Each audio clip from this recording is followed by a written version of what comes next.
nouvelle année, nouveau fond de vidéo. T'as vu ça? Très élaboré, très décoré. J'y ai passé du temps. Bon, on est parti pour une vidéo que tout le monde a fait. Je sais. Mais vous avez eu le choix. Je vous avez quand même demandé sur Instagram si vous vouliez que je la filme ou non. Vous m'avez dit oui. Faut pas venir râler. Bien le bonjour les petites biches, on se retrouve pour la fameuse vidéo Vos préjugés sur moi. Oui oui oui.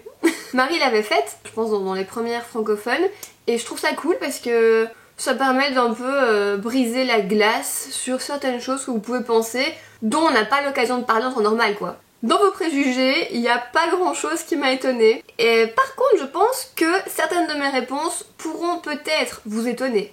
Et ouais, qui surprend l'autre. Et avant de commencer, n'oubliez pas de venir sur Instagram me rejoindre, c'est pas encore fait, c'est un endroit où je partage quand même quotidiennement avec vous. Et c'est toujours cool de voir que la mi-face a grandi là-bas aussi. Alors, il y a plusieurs commentaires qui me disaient que j'avais l'air hypersensible. C'est vrai. Un peu malgré moi, franchement je préférerais pas être sensible, mais je suis quelqu'un de très sensible, que ce soit dans le positif ou le négatif, donc en fait toutes mes émotions sont un peu décuplées, je suis un peu à vif, je vais être de bonne humeur fois 1000, quand je vais être triste je vais me sentir très très touchée, des petites choses peuvent me faire vite mal au cœur, pas forcément des choses me concernant, même des choses de la vie que je vois. Tu as l'air toujours de bonne humeur, entre parenthèses, et ça fait plaisir quand on regarde tes vidéos. C'est faux. En fait, oui, pourquoi je regarde là? Parce que j'ai des petites notes. Parce que je voulais pas en fait faire cette vidéo en répondant rapidement vrai ou faux. J'ai vraiment voulu me poser sur vos préjugés et faire le point sur moi-même et voir si vraiment parce que parfois on peut se dire vrai faux mais par automatisme, et moi je voulais vraiment prendre le temps d'y réfléchir. Et donc, c'est faux. Mais en tout cas je le suis une bonne partie du temps. Je suis quelqu'un avec un tempérament relativement positif, dans le sens où voilà, je suis de bonne humeur, c'est comme ça. J'ai des moments de bas comme tout le monde. Là il y a des moments où on se remet en question sur soi-même, sur ce qu'on accomplit ou ce qu'on n'accomplit pas. En fait on a un métier dans lequel le moindre petit doute peut prendre une place immense parce qu'on est au cœur de notre métier et donc forcément tout peut vite nous toucher. Mais voilà, mais je suis pas sûre de bonne humeur, hein. Des fois je râle. Bon ça vous savez que je râle de toute façon. Alors oui, c'est vrai qu'il y avait plein de préjugés positifs. Il y en avait plein d'entre vous qui me disaient j'ai aucun préjugé sur toi. Ça me fait vraiment plaisir. Donc tout ça, bien sûr je vous le dis pas, hein. Je vous dis les trucs sur lesquels il y a matière à rebondir. Donc tu rigoles tout le temps et facilement. Ça j'ai envie de dire, tout le temps, bah, pas quand je suis de mauvaise humeur, mais en tout cas oui je rigole beaucoup et je rigole facilement. Je suis très réceptive à l'humour des gens, mais ce qui fait qu'en fait quand je rencontre quelqu'un avec le même humour que moi, je peux passer des heures, le moment avec cette personne, à rigoler non-stop et à être dans la déconne et dans l'ironie, dans le sarcasme tout le temps. Mais oui, je rigole très facilement, surtout quand c'est Enzo qui me fait rire. Bon là maintenant, on entre un peu dans les préjugés moins cool. J'ai eu beaucoup de commentaires, parce que c'est aussi des choses qui reviennent souvent, ce que j'ai pris, comme quoi j'ai été réservée sur mes sentiments. J'avais l'air de quelqu'un de réservé. Ici on me dit réservé mais empathique. T'as l'air d'être une fille très réservée, je me trompe peut-être, gros bisous. C'est totalement vrai. Je démontre pas beaucoup mes sentiments, je suis réservée avec mes proches, avec mes amis, d'ailleurs on en avait parlé dans la dernière vidéo. Je suis réservée sur mes sentiments, je les démontre pas beaucoup, je suis pas très démonstrative, sauf avec Enzo, c'est la seule personne qui a réussi à me faire changer. Enfin me faire changer avec lui du moins, mais oui je suis très réservée. Je suis pas timide donc je pense pas que ce soit une forme de timidité, en tout cas c'est une forme de pudeur peut-être, plus que de timidité. Et par contre réservée mais empathique, ça c'est vrai, je suis empathique de ouf. Parfois trop, parfois je me mets trop à la place des gens, mais voilà, tout comme l'hypersensibilité, je pense que c'est deux traits de caractère qui vont ensemble, donc on peut pas être hypersensible et pas empathique. Pense. Préjugé suivant qui revenait lui aussi souvent. Je te pensais superficielle comme tu fais des vidéos make-up, mais j'ai tellement eu tort. Il y en a beaucoup d'entre vous qui m'ont dit ça, que de prime abord ils m'ont pris pour quelqu'un de superficiel. Et j'ai envie de dire c'est un peu le défaut de mon métier, pas d'être youtubeuse mais d'être youtubeuse lifestyle, beauté, mode, etc. Je vois pas comment on pourrait paraître pas superficielle en parlant de make-up. Et c'est pour ça que j'essaie toujours d'apporter un peu d'autodérision et de légèreté à tout ça, parce que c'est un sujet très léger. Je vois pas comment vraiment en parlant de make-up on peut avoir l'air autre que superficiel, c'est l'essence même, je veux dire, du préjugé de base. Et voilà, la définition de superficielle, je l'ai recherchée pour bien vous répondre. Peut-être j'allais vous dire oui je suis superficielle, mais c'est qu'il ne s'intéresse qu'à l'apparence des choses. Et avec le make-up, ben c'est ça, c'est de l'apparence. Et je comprends que vous puissiez penser ça. Et je cherche pas en fait à ce qu'on pense autre chose parce que bon, c'est aussi l'apparence de mon métier. Et c'est on va dire un préjugé qui est lui aussi superficiel parce que c'est ce que vous voyez de prime abord. Moi je sais que je le suis pas. Est-ce que j'ai absolument envie de vous montrer que je ne le suis pas? Non, et je pense que ça peut quand même se ressentir à travers mes vidéos, mais voilà, c'est la vie quoi. Je pense que tu es quelqu'un de très rancunière. Alors, à votre avis, vrai ou faux? Ah, j'aurais dû faire ça depuis le début, vous faire jouer aussi. Mais c'est vrai. En fait, que ce soit au niveau privé ou professionnel, je retiens les actions des gens. En fait, j'ai du mal quand quelque chose a été fait à mon encontre ou dans une chose dans laquelle j'ai été lésée. J'ai du mal à revenir en arrière sur mes sentiments et continuer une bonne relation avec quelqu'un ou avec une marque, peu importe. Donc ouais, je suis rancunière de ouf. Je pense que c'est pour ça aussi que dans mon caractère, je trace ma route. Parce que je suis rancunière et que je reviens pas sur le passé en fait. Comme je suis rancunière, j'ai très facile à tourner la page sans regret. Alors, autre chose que vous m'avez dite non-stop, enfin voilà, c'est tu as l'air très franche et directe avec les gens. Si tu as un truc sur le cœur, tu n'hésites pas. Ça c'est vrai, je suis franche mais aussi directe, ce qui est un peu un défaut dans le caractère parce que parfois je peux manquer de tact, je pense, bien que c'est un truc que j'ai essayé de modifier au cours des années, mais j'ai vraiment du mal à retenir ce que je pense, et là encore, que ce soit dans ma vie privée ou ma vie professionnelle. Et ça m'est déjà arrivé pour des collaborations avec des marques, d'envoyer des mails pas très agréables si des trucs m'avaient pas plu. Oui, ça m'est déjà arrivé de faire des mails un peu incendiaires aux marques, parce que justement je suis directe et je pourrais pas... En fait il y en a beaucoup, et ça aussi je l'ai appris en discutant notamment avec les marques, il y en a beaucoup qui jouent la carte de l'amitié avec les marques pour simplement être tout le temps dans leur viseur quand il y a des collaborations et travailler avec les marques. Et ça c'est un truc que moi je sais pas faire, vraiment. Ou je m'entends bien et ça va être sincère, ou je m'entends pas et ça va juste être cordial. Je pense que je me suis déjà moi-même mise des bâtons dans les roues pour certains projets ou avec certaines marques, hein. Surtout il y a quelques années quand c'était le début des collaborations avec les marques et que les marques savaient pas encore trop comment nous aborder ou comment travailler avec nous. Et voilà, et c'est la vie et je le regrette pas parce que honnêtement si je le faisais pas, ce serait pas moi. Et faire semblant de rien si dans le travail il y a un truc qui me plaît pas avec une marque pour quelqu'un d'autre, hein, ça me ressemblerait pas, je me sentirais pas à l'aise avec moi-même, j'aurais l'impression de faire la faux cul quoi. C'est sûrement pas bien hein, de faire ce que je fais parce que dans les relations professionnelles, c'est toujours en fait très faux. Voilà, tu dis bon mais merci, au revoir et à bientôt, même quand t'es pas content. Moi je vais plutôt dire bon merci, mais par contre je tiens quand même à vous dire que ça m'a pas plu, ça non plus ça se fait pas, donc prochaine fois veillez à faire autrement, enfin voilà.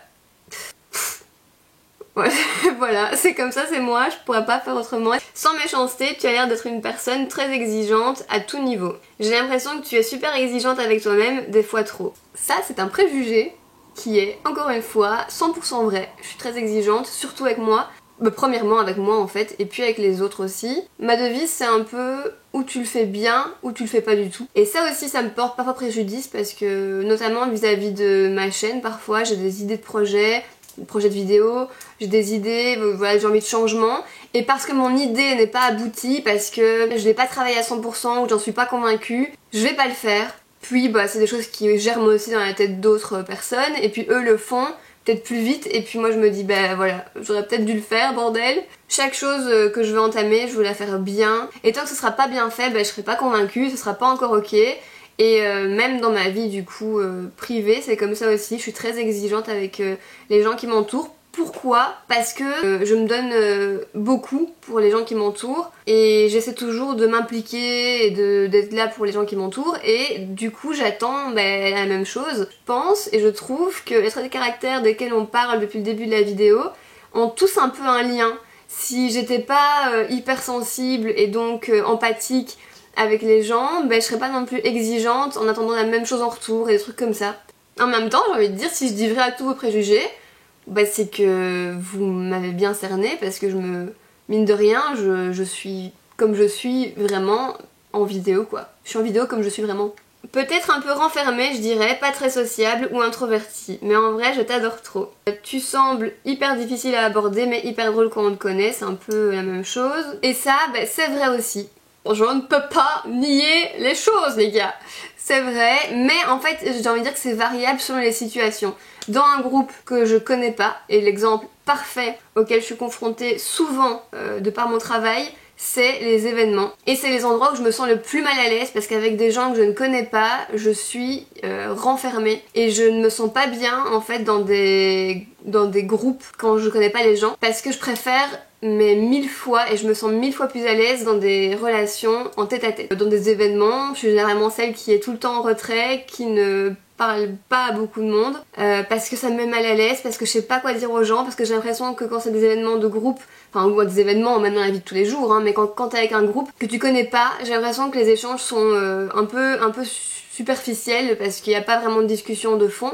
Et du coup je privilégie de ouf les échanges en tête à tête, et là si je connais pas quelqu'un mais que je suis en tête à tête avec lui, c'est un échange quand même, voilà, si c'est pas unilatéral et que la personne me parle quand même, mais je suis quelqu'un en fait de méga intéressé par les gens et je pose tout le temps 1001 questions aux gens. J'ai envie de comprendre leur métier, ou j'ai envie de savoir ce qu'ils font dans la vie, pourquoi, enfin bref, je pose 1001 questions et là je me sens hyper à l'aise dans ce genre d'échange. Après dans un groupe que je connais, je suis pas réservée bien sûr.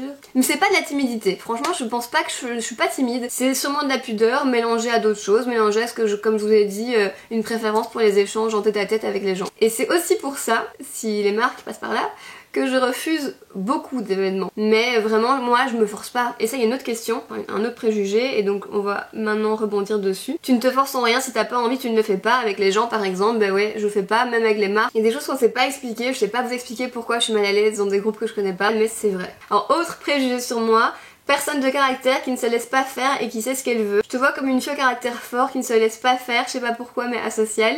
Alors pour le côté fort caractère, c'est vrai, bon voilà, c'est pas un secret, vous le voyez, je suis quelqu'un d'assez affirmé dans mon caractère. Par contre, toujours sûr de moi, ça c'est pas vrai. Pas du tout. Si on a un fort caractère, je pense qu'on donne l'impression d'être sûr de soi, mais comme tout le monde, je doute aussi de moi, et je pense que c'est juste humain en fait.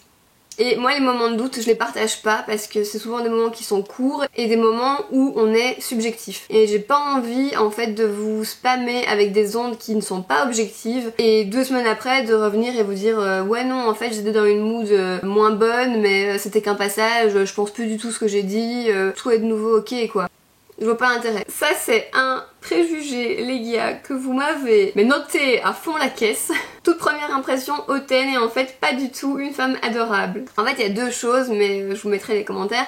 Il y avait hautaine et il y avait froide. Donc deux traits de caractère qui peuvent paraître identiques mais qui ne le sont pas. Je suis pas hautaine mais je peux être froide. Hautaine c'est se croire au-dessus des gens. Et on peut être hautaine et pas froide hein. On peut être hautain et souriant mais être hautain quand même. Moi je suis pas hautaine mais je peux paraître froide et ça je pense c'est de par mon côté réservé. En fait en dehors de mes vidéos j'ai pas un tempérament extraverti comme je vous l'ai dit avec les gens que je connais pas, je suis distante et je me mets en retrait parce que je me dis que voilà je sais pas ce que pense la personne en face de moi et je préfère du coup rester en retrait et je peux paraître froide. Et je pense que je parais froide aussi aux yeux de beaucoup de youtubeuses mais pour les mêmes raisons, parce que simplement dans les events, moi je suis en retrait, je vois pas beaucoup de monde. Mais bizarrement c'est très dur de me connaître jovial quoi, faut vraiment que j'ai une relation privilégiée avec quelqu'un. Bon quand j'ai privilégié c'est pas non plus un pote hyper proche, mais par exemple des youtubeuses avec qui je m'entends mieux et que j'ai vu en tête à tête plusieurs fois, ben il y a une fluche avec elle, je vais pouvoir en fait extérioriser ce côté plus jovial de ma personnalité. Pour que les gens me trouvent froide, honnêtement je m'en fous.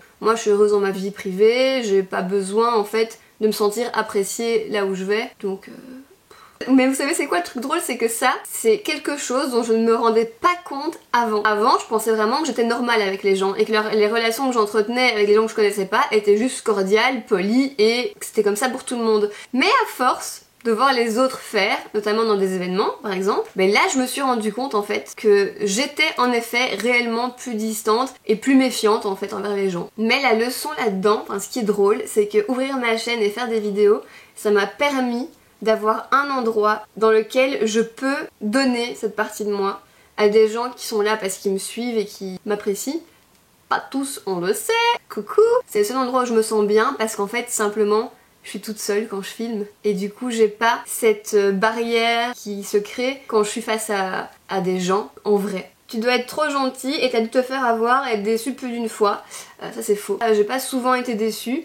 Et je me fais pas avoir en général parce que je suis méfiante et donc de base il faut vraiment que je côtoie quelqu'un très longtemps et très souvent pour donner des choses, voilà. En partant de cette base, logiquement tu te fais pas trop avoir. En tout cas moi ce que je retiens c'est que vos préjugés, même ceux qui ont l'air un peu plus négatifs de prime abord, sont quand même parfois vrais et ça me dérange pas parce que c'est ce que je suis, mais en tout cas je suis contente que vous puissiez en fait avoir ces préjugés. Si par exemple j'avais eu des préjugés comme je trouve que t'es quelqu'un de fausse ou qui joue un double jeu devant la caméra, là j'aurais pu me dire ouais ça me fait chier parce que je joue pas un jeu dans ma vie en fait et je joue un jeu avec personne, que ce soit pro ou privé comme je vous l'ai dit. Mais globalement dans les préjugés qui revenaient le plus souvent, c'était des choses je pense qu'on peut percevoir quand on regarde mes vidéos ou qu'on me suit tout simplement. Et c'est cool! Bon, j'espère que vous m'aimez toujours autant après cette vidéo. En tout cas, j'ai hâte de lire vos commentaires, n'hésitez pas à me dire justement ce que vous avez pensé de cette vidéo. Je trouvais ça cool, ce petit moment où je me livrais à vous, mais j'arrête pas de me livrer en ce moment, hein. Qu'est-ce qui m'arrive? Nous on se retrouve sur les réseaux, et très vite dans une prochaine vidéo, d'ici là, portez-vous bien!